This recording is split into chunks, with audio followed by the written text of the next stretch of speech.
তিনি বিশ্বের অন্যতম ক্ষমতাধর নেতা, যার নাম শুনলেই অনেক রাষ্ট্রপ্রধান কেঁপে ওঠেন। এক হাতে সামরিক বাহিনী আর অন্য হাতে কূটনৈতিক চাল। বলছি রাশিয়ার প্রেসিডেন্ট ভ্লাদিমির পুতিনের কথা। কিন্তু জানেন কি এই পুতিনে এক নারীর ভয়ে কাঁপেন? হ্যাঁ, জমের মতো ভয় পান তিনি তাকে। অথচ সেই নারীর হাতে নেই কোনো অস্ত্র, নেই কোনো সেনাবাহিনী। শুধু সেই নারীর কণ্ঠস্বরই যেন কাঁপিয়ে দিচ্ছে ক্রেমলিনের প্রাচীর। কে এই নারী? কেনই বা তাকে এত ভয় পায় পুতিন? ভ্লাদিমির পুতিন একজন প্রাক্তন কেজিবি গোয়েন্দা, বর্তমানে রাশিয়ার প্রেসিডেন্ট।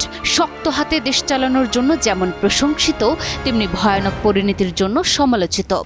আন্তর্জাতিক রাজনীতির মঞ্চে যাকে বলা হয় গ্র্যান্ড মাস্টার অফ পলিটিক্স। তবে এত শক্তিশালী মানুষও কাউকে ভয় পান, এটা শুনলেই চমকে উঠতে হয়।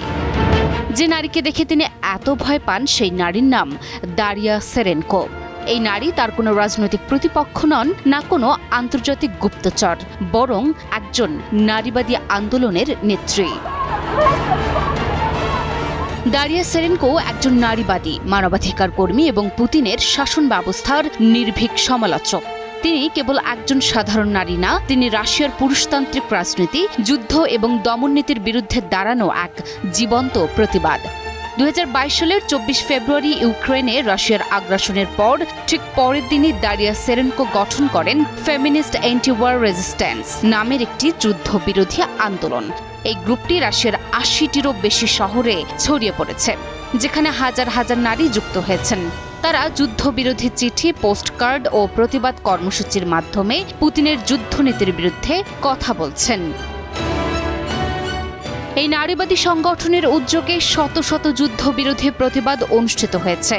ইউক্রেনের নারীদের যুদ্ধের দুর্ভোগের চিঠি ও বার্তা রুশ নাগরিকদের মাঝে ছড়িয়ে দেওয়া হয়েছে। নির্বাসনে থাকলেও সেরেনকো রাশিয়ার পুরুষতান্ত্রিক কাঠামো ভাঙার লড়াই চালিয়ে যাচ্ছেন, যা তাকে পুতিনের জন্য বিপজ্জনক করে তুলেছে। এসব কর্মকাণ্ডে পুতিনের শাসন ব্যবস্থা চ্যালেঞ্জের মুখে পড়েছে।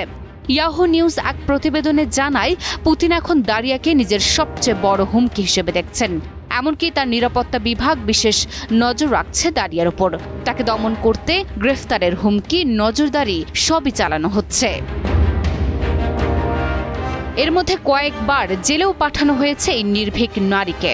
2022 সালের 8 ফেব্রুয়ারি মস্কোর একটি আদালত সেরেনকোকে 15 দিনের কারাদণ্ড দেন।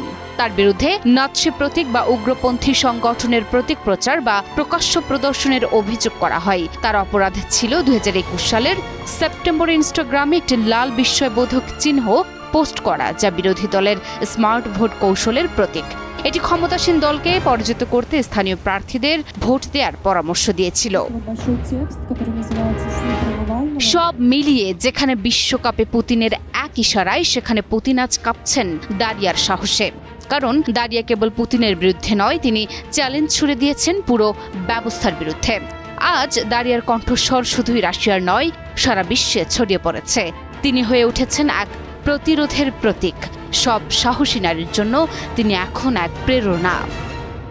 Desk report, news 24।